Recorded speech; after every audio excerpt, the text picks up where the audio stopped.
Dhaloota godaane ayyaanni kee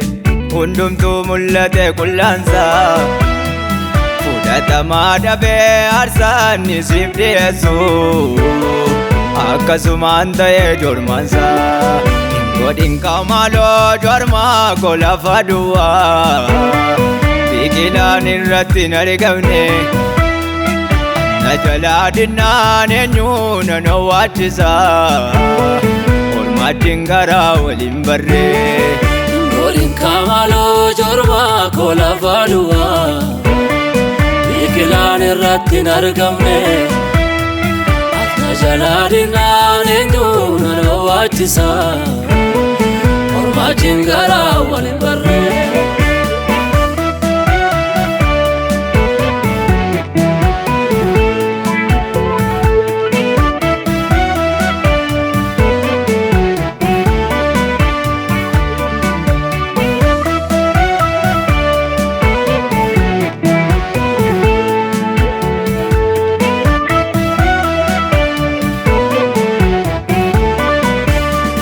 jireenyi si wajjin jiraatanii jormaan saayyuu kormaa fakkaata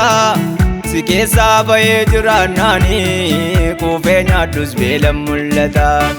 gaafa diina jalaa jalliftee sannaa kanoo qofaa kooti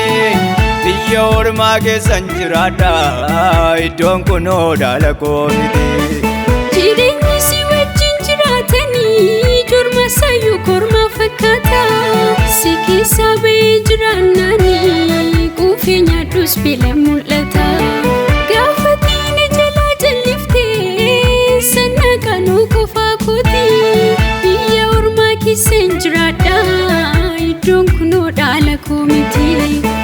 Abbaayoo ilma isaatii malee guddifachaan ala koon jedhu ayyaana kee narraan fudhatini isa duwwaadha kan natti hafu qullaa koo isa naaf dhoksu hafuura keessa naaf ergame wajjin akka waliin namnetti jabeessi jilba koo raafame. Abbaayoo ilma isaatii malee guddifachaan ala koon jedhu ayyaana kee narraan fudhatini isa duwwaadha kan natti hafu qullaa koo isa naaf dhoksu hafuura keessa naaf ergame wajjin akka waliin dhabnetti jabeessi jilba koo raafame.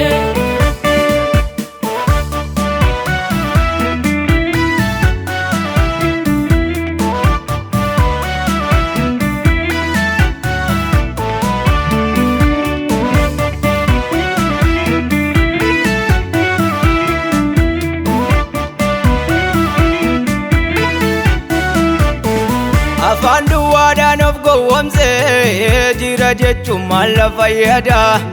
bu'aan isaa hin argamne taanaanii boroo qullaa kootu mul'ata gaafa humni kee natti irratee danda'ee ijjiitiin qabadhu isarraa kaannaan nan salphadha maalii daree kana nabdadhu. Afaan duwwaadhaan of gowwomsee jira jechuun maal la fayyada bu'aan isaa hin argamne taanaanii boroo qullaa kootu mul'ata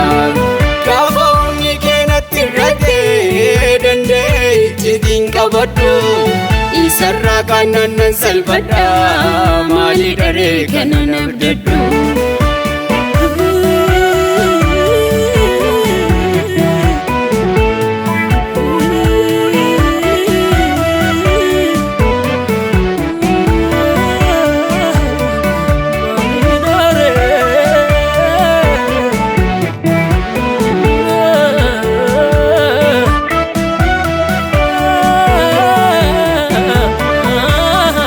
Amma yaanni keerra jirutti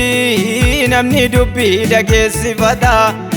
ayyaanni keerraa fudhatamnaani eenyu waamee waachifata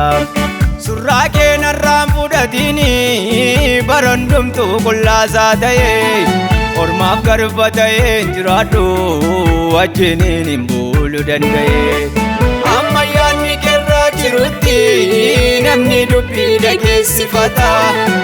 ayyaanni keerraa fudhatamnaan eenyu waamee owwaachifata. Suuraa keenarraan fudhatini barandumtuu qullaasaa ta'e ormaaf garba ta'e jiraadhu wajjiniin hin boolu danda'e.